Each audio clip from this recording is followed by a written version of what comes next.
Hello, guys. Okay, so for the second UDL influence I chose, which was camera time, and this is a video where we speak on classroom weeks 1 through 2. So we're gonna go ahead and watch this and narrate over it. I hope that didn't work. Hello, some from the intro to week 1 and 2, some from the discussions that we had in classroom and technology resources. Some of the stuff that stood out to me was understanding your students' characteristics that translate from them as a learner and as an individual, and having a good understanding of them so you can help educate them, as well as knowing the diversity in the classroom, because each kid's going to be different. Each kid's going to have different strengths and weaknesses, and some kids might be able to share those. So another important thing is mixing them together so they can work along with one another. So right here, I had implemented that understanding your students as not who they are as a learner, but as well as the person, their backgrounds, where they come from, and all that takes into consideration, because just because they're in the grade, they're the same age, doesn't mean they're all going to be on the same level. They're all going to be able to maintain the same information.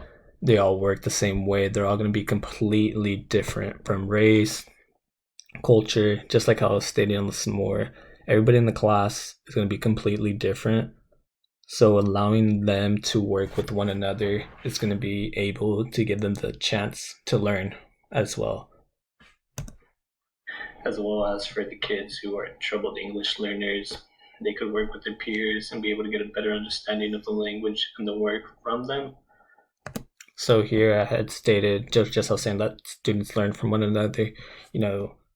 From me, from my background school, I went to was a lot of Hispanics, kids whose first language was Spanish, and they were just learning English as they were going through the school levels.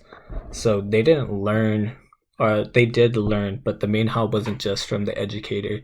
It was from socializing with their peers, talking to their peers in the classroom, outside, becoming friends, but just being able to speak with someone else and them knowing a different language, they learn, or they're able to learn from them and progress, as well as then now to take it home. So for me, I was the first language Spanish learner. I really didn't know English. I was able to learn English as I went through the school, and I brought it back home. And now, my mom isn't a fluent English learner or speaker, but because I was able to learn from other people and bring it home, she was able to learn it, and now she's able to comprehend at least some things and be able to get by with her English.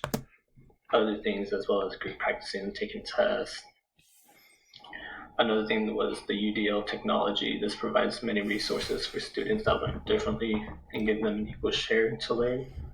And from the week 2, the anti-racism video really stood out to me because it helps you teach, or helps you make your classroom into a student-centered class, and as well as the teacher, you got to hold yourself accountable and set the example, because the kids really feed off of what you do.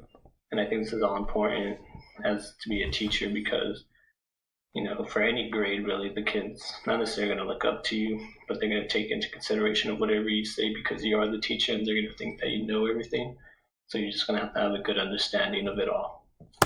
So as the video concludes, I just want to state that whether you like it or not, or you want to accept the responsibility of it, as you being an educator, you have in your own classroom your set of group of kids, you are a role model.